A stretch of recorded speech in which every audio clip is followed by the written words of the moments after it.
All right. Looks like we've got most everybody in so far. I want to welcome everybody this morning. Happy Thursday. Had the wrong day. And I want to kind of go over a bunch of little things that have come up and some of the things that we've identified as normal on our calls. Hope everybody's having a good week and really being able to avoid all of the bullets and the flying landmines that our customers may be throwing at us with customer service issues and things of that nature. We're going to talk a little bit about that and talk a little bit about some of those hurdles that we're facing, as well as some things that you need to be aware of as well. One of the things I really want to talk about is marketing opportunities and marketing efforts. There's been some guidance that has come down that we've been able to access, and I just want to kind of review them one more time with you. Everyone should know I keep on referring to the SEP tables. Those SCP tables are located in your Dropbox, and those SCP tables are going to encompass all of the standard SCPs. Now, some things that have come up is some additional SCPs that you're going to be able to access. As a group, we've talked a little bit about the Medicaid SCP and you being able to access any Medicaid SCP that would be out there. And that would be anyone who thought or attempted to enroll in Medicaid and was informed that they could not. Just a little note for any of you that work in the in a market where you're dealing with folks that have visas, permits to work here in the United States. Anyone who has been inside the state of Florida for less than 5 years is a new citizen will not qualify for a Medicaid enrollment. They have to be here for 5 years. So anybody who you talk to who may be new to this country, does have legal documentation and citizenship, those people will be refused from Medicaid. So if they think that they can get Medicaid, that's going to be a really easy way and a clean way for you to be able to go ahead and enroll them, access a subsidy, and get them set up. What the guidance that was recently released was surrounding COBRA and the extension of continuation of benefits. And with that COBRA opportunity, what that does is it allows you to enroll anyone that would be on a COBRA plan or missed open enrollment due to having COBRA, thinking that they didn't have to make a change up until July 1st. Those are going to be really easy for you to identify if you've kept notes in your systems or whatever you're utilizing for anyone who has COBRA. We've started a campaign from a marketing standpoint internally as the agency to where we're reaching out to anyone who's got COBRA, getting the phone ringing, and just building that opportunity because the COBRA option is a full open door. You are able to go through that door, walk through that door, get your subsidy, get someone enrolled, and get the whole process completed. We find that that is probably going to be one of the bigger opportunities that we have because our experience right now is that the marketplace is significantly clamping down and really locking down the SCPs. They're making it very, very difficult to access those SCPs. So just to review a little bit about the SCP for misrepresentation, which we've been using through the marketplace, they've kind of really cut that down. And what's happening now is that if you call the marketplace, they're going to really push you towards a caseworker. Now, here's what you have to understand. If I'm talking to Mr. Falco bought a Cigna policy before we knew that we can get an SCP. We would get that SCP right over the phone in the exchange. The marketplace would then open it up. We'd be able to enroll that person in a different policy, and you would be the AOR. Well, as things change, so do policies, and everything changes pretty much every week that we have one of these calls, so that's why they're so important. But what we're getting now is we're getting the pushback from the marketplace, and they're telling us that they have to escalate it to a caseworker. Now, that caseworker will not honor your AOR. So you have to be really careful when you're calling the marketplace and very quickly identify if you're going to be the one that's going to be able to assist and help this client moving forward. And that's where talking to a supervisor is going to make a big difference. It is a difficult and cumbersome process because the marketplace is catching on to a lot of shady agents who are really just trying to, bamboozle people into switching their plan, and that's really not what the SCP is designed for. The SCP for misrepresentation is something that if there was truly a problem with the plan, if there was truly a problem with the benefits or the function in the benefits, that is what that misrepresentation is for, not network disturbance. You really need to understand that as if you were looking at a policy with a Medicare beneficiary. Because if we put it in perspective with a Medicare beneficiary, that's where you're going to really start to understand. Because if I called CMS and I was a Medicare beneficiary and I said, my doctor left my network, I bought a policy and it didn't have my doctor in the network, well, then at that point, what are they going to tell you? They're going to tell you, sorry, too bad. And unless that agent made a material misrepresentation, which is in the Medicare space, in that situation, that SEP would be given, but that is done right by CMS. So as you can see, with that example, these are the kinds of things that are going to start to clamp down and start to make things harder for us to enroll.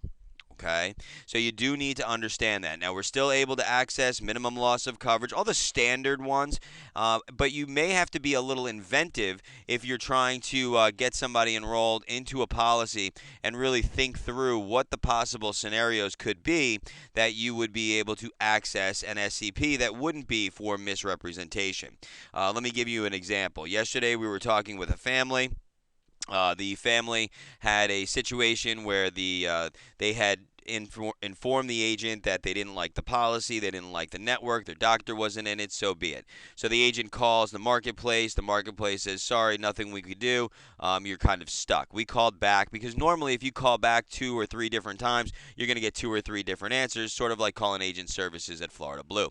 So if you called back, we went through it again, still no pushback.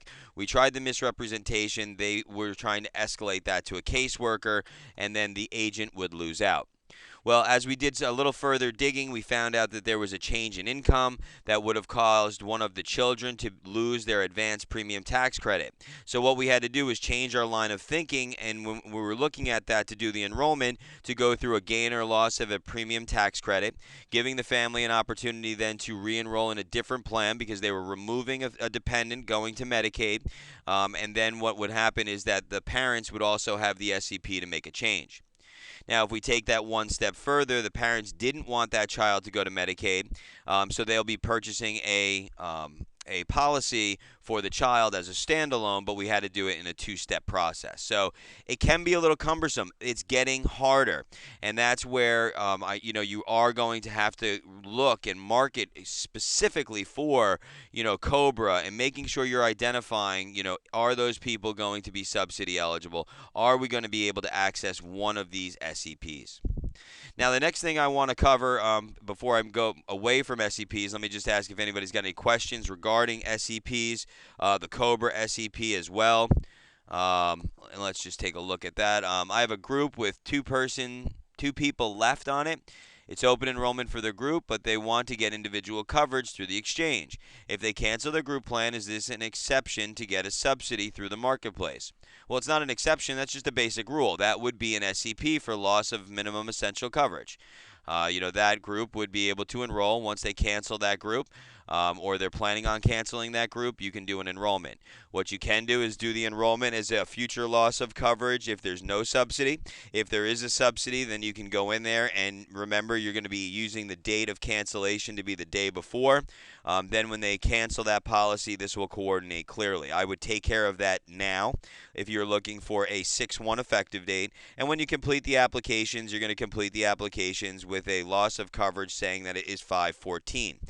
The goal of the marketplace, as I've talked about before, is not to leave people out of coverage, but the way that the systems are built, it has to be after the life event. However, if you wait till after the life event and you put that policy is ending on the last day of the month, and you go in on the first day of the month to complete it, then it's going to give you a 7/1 effective date if we're using the example we're talking about.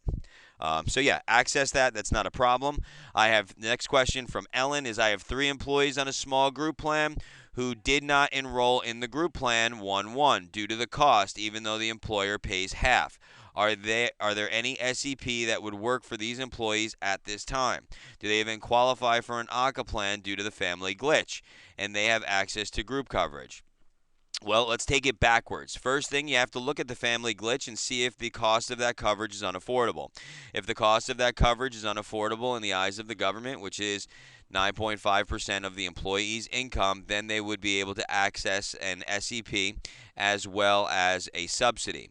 Now, if the problem is that their open enrollment was 1/1.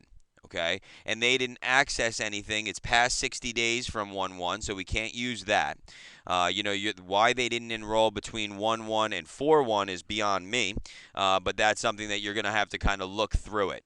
Okay, and talk with them because you're not clearly going to get an SEP for the scenario that you've kind of described to me. But if there is a family glitch, we would have to search for another SEP as far as why they didn't enroll. Now, if they knew that they didn't enroll, you can talk with the marketplace and tell them they didn't enroll due to the cost of coverage being elevated and being high, and they thought that they were not able to access a subsidy because that's what they were told. Then yeah, you should be able to access that for misinformation.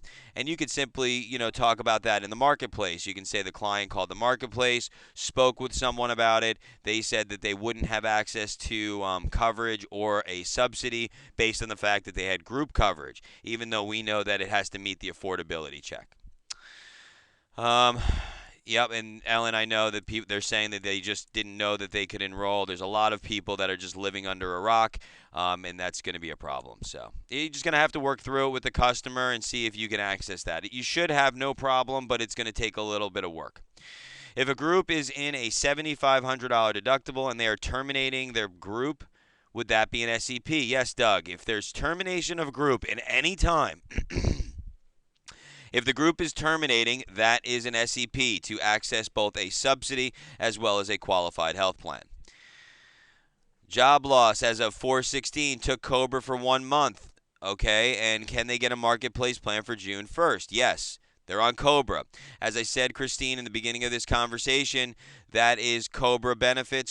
Anyone who is on COBRA now or been on COBRA, whether it's the 1st month, the 6th month, the 8th month, the 18th month, doesn't matter. If they're on COBRA, they have an SEP to enroll until July 1st. After July 1st, the opportunity to enroll on COBRA will be month 1 or month 18. That's it. Nice and simple. I have someone who is losing their eligibility on the group due to them being in the waiting period. They currently have an ACA plan on an individual policy, which he is planning on canceling. I cannot get it to accept this as an SEP on the marketplace. What can I do to get this person coverage due to the fact that they're losing their group? Well, that's not what you said. Connie, what you're saying is that you have somebody who's losing their eligibility on the group due to the waiting period, but they already have an Affordable Care Act plan. So if they have an Affordable Care Act plan, they are eligible and they're enrolled. So I don't understand why they would be canceling their ACA plan. They should just keep their ACA plan, and they don't have anything to worry about. So I'm not quite sure I understand that. Let's just see if you are able to unmute. Maybe you can further explain. Can you further explain that, Connie? I've unmuted you. Okay. No, you're muted now. So if they have a policy now, then I don't know. You said that they don't have an ACA plan. So I'm going to unmute you. What kind of plan do they have? Because that's gonna drive the difference. Because they have a policy now. So what kind of plan do they have now, Connie? You're unmuted. Could you let me know?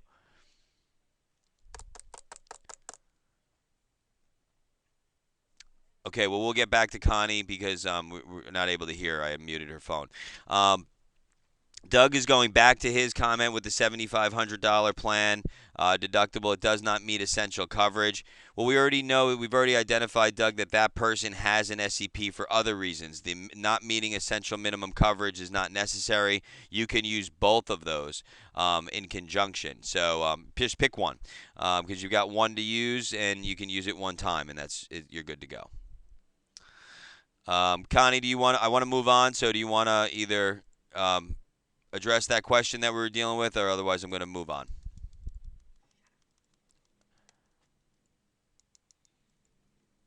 She has an okay. So let's go back to Connie's question now, and we're going back a little bit further. So the person has a Cigna policy. Okay, so she has a Cigna individual that she took due to the fact that she was in her waiting period on her group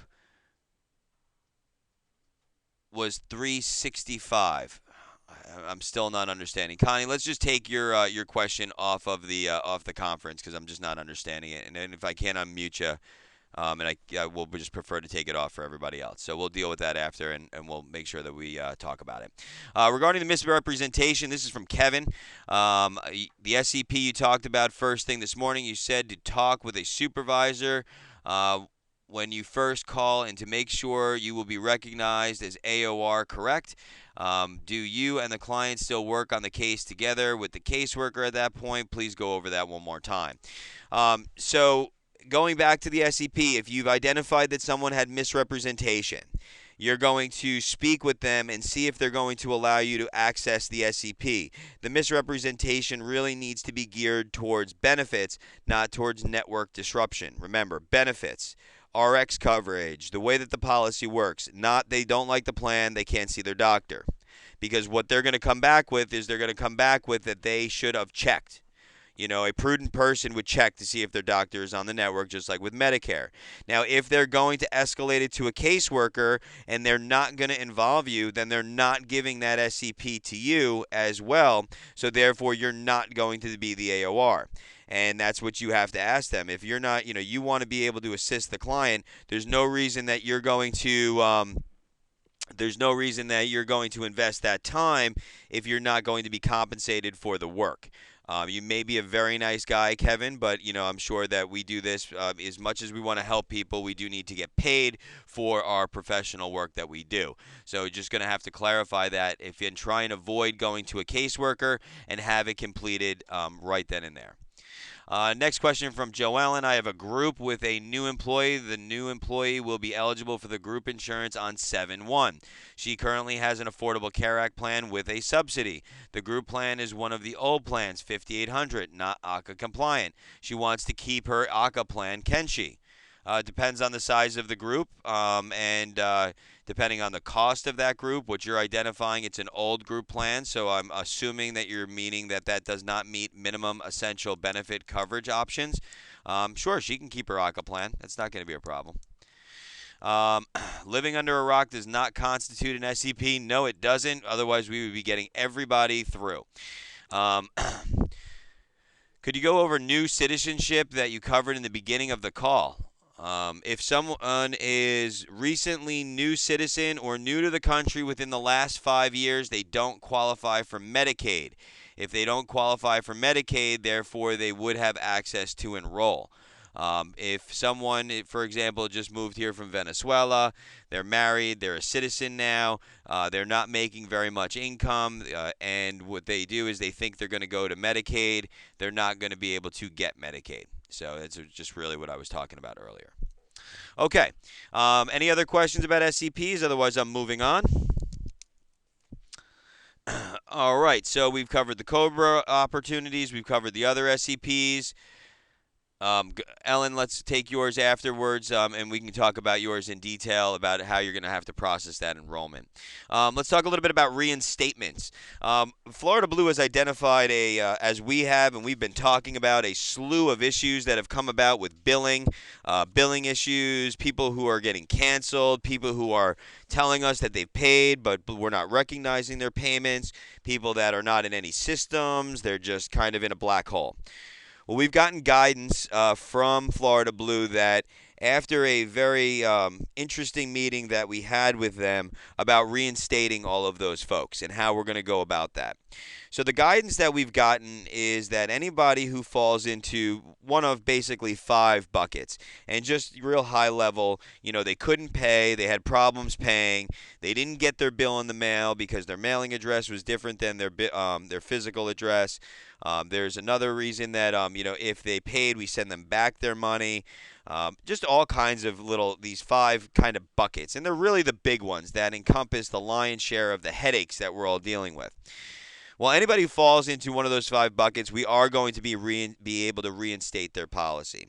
So if you get a customer that calls you and they're very upset, they say that you guys don't know what you're doing, I paid my bill, I haven't gotten a bill, who knows? You haven't sent me anything, but now you send me a cancellation notice. All of those scenarios, for the most part, we're going to be able to get reinstated. Now, I got this information on Friday of last week, and they've already gone through and started reinstating policies that they can easily identify, fell into these buckets. We are going to have some further guidance that I've been pushing for. Hopefully, we have it by Friday on how we will be able to re-enroll these people or get them reinstated. So you just have to really calm your folks down. There is an identified problem. You're going to want to find out for them, what was the scenario, and keep some notes on this. This would be something that if you've done a lot of business and your phone is ringing off the hook about these kind of issues, start devising and organizing your thoughts and these policies, the names, the policy number, the scenario, so that way, when Florida Blue releases the process of the reinstatement for these, which may be as simple as a call to agent services, but I don't know yet, and neither does agent services because we tried yesterday, we'll be able to get those people reinstated. Now, there has to be some sort of attempt or desire to pay. So that's going to be something that you need to make sure that you know or you identify with the client. If they thought they were paying, if they called HPS and they weren't able to make a payment. So these will all be able to get reinstatement. So you're going to have to calm your clients down and then let them know that we will be able to do that and help them get reinstated. So that is a little cumbersome. It's been a little bit of a headache, but it is something that you need to understand that Blue Cross is aware of it, and we are going to get it fixed together. We're going to have to fix it. So moving forward, some other things that have come up when it regards to Blue Select that I kind of want everybody to be aware of. Just so that way you're educated and you understand how the process is working. We had a few scenarios that have come up when it comes to Blue Select and emergency services. And what the scenario is the way that Florida Blue filed Blue Select with the IOR has come to light since there's so many more Blue Select policies that have been written. And this information that I'm about to share with you is something that you're going to have to really kind of develop internally and see how you want to address this situation. Because I don't really feel that it's something that we need to open up a bag of worms about and really get people excited and upset about, but it is something that you as the agency directors and owners have to really think about how you want to address what we've kind of developed.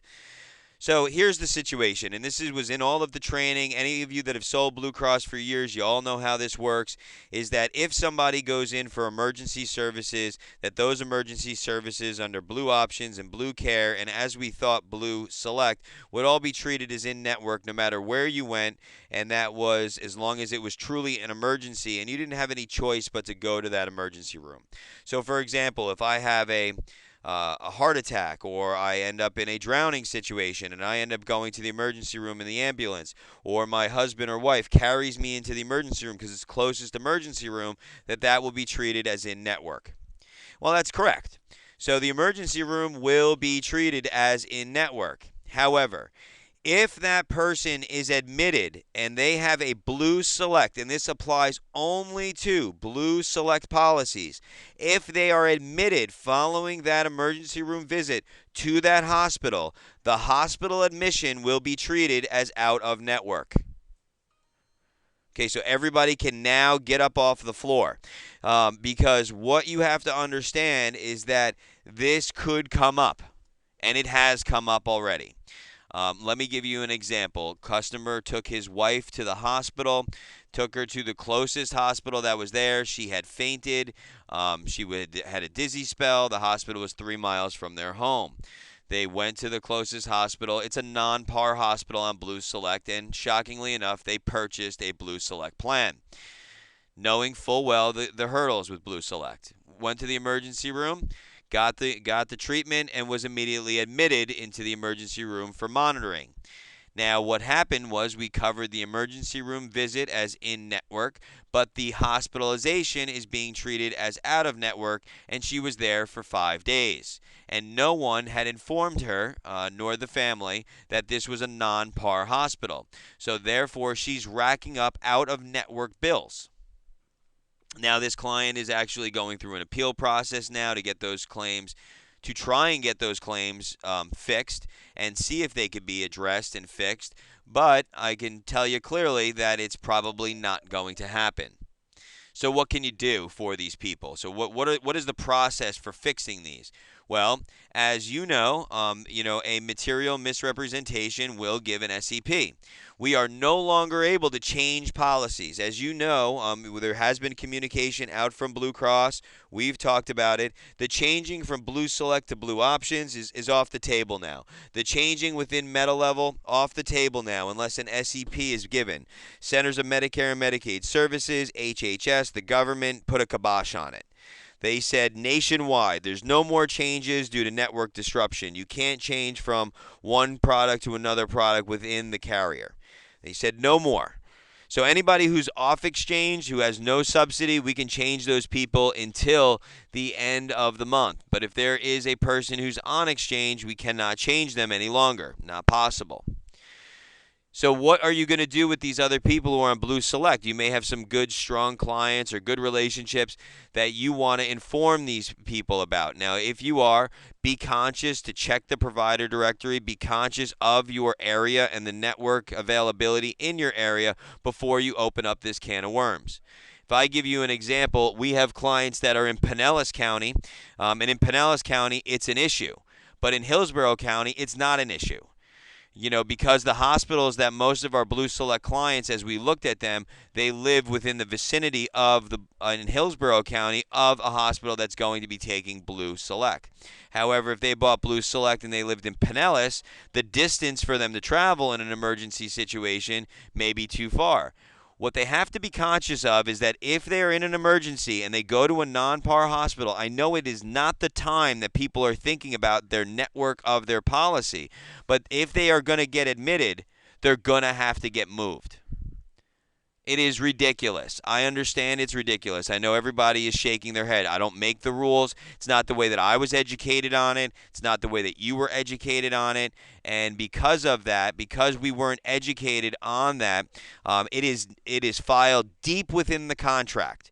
I contacted Florida Blue along with leadership, and they were even surprised that it was treated that way, to believe it or not. Had to end up speaking with 3 people in product before anybody could give me the clear answer of why that has happened. And, that kind of goes hand in hand with the brand name scenario. If you've got somebody who needs to take brand name medications, as we talked about on earlier meetings, and that brand name is medically necessary, under Blue Select, that brand name medically necessary drug is still not covered. And that's not the way that we were educated on the product by the carrier. So this is a carrier misrepresentation that you can utilize to access an SEP. Now, when you're looking at this and you're looking at these issues, we've been talking to Blue Cross that this is going to be a complete nightmare. They know that. So what they are doing is looking to review some of these contractual rules within Blue Select, and the IOR may make adjustments to these rules midsummer, July or August. So if they come through and those changes do make effect, it may change these two scenarios. Right now, they're really strongly looking at changing the brand name only, so that may come off the table and the contract may change. But I don't really foresee this whole out-of-network thing being fixed. Now, what you do have to understand, everybody, is that when people are traveling outside the state of Florida, this doesn't apply so much because the Blue Select has the Blue Card, which gives them in-network treatment outside the area. So it's better for them if they leave the state of Florida and have an emergency room visit rather than if they have an emergency room visit in the state of Florida at a non-par hospital. Because the likelihood of them taking the Blue Card outside the state of Florida is going to be a lot better than finding one in-state. So it's a little cumbersome. I want everybody to be aware of that and make sure that you're comfortable with that. Does anybody have any questions surrounding what I've just said? Or everybody's mouth just may be on the floor like mine was. Okay, moving on then. I promise Giggy we will get the contracting for the temporary policies for you guys out today. I apologize. I think that it was my fault that we did not get that communication out. So we'll make sure that we get that out to everybody, so that way you can utilize those temp programs for people who don't qualify for the SEPs. On a commission note, we are waiting for some final guidance regarding missing or incorrect AORs that will drive new commission. As we know that there was a major scenario with some of the internal systems with Blue Cross where they were signing the incorrect AOR for someone who bought a policy 20 years ago. We're waiting for Blue Cross to give us the method, or what they would call the mechanism, to fix all of that. Most of them have been fixed, as we've been informing them. However, the fixing of the AOR doesn't drive them to fix the commission, so they will be doing that as well. A lot of you who had AOR problems or issues with Medicare policies, there is a big fix going in for those as well, and they are trying their best to get them on this commission run. No promises or guarantees, but they are doing what they can in order to satisfy that correction that they've identified as well.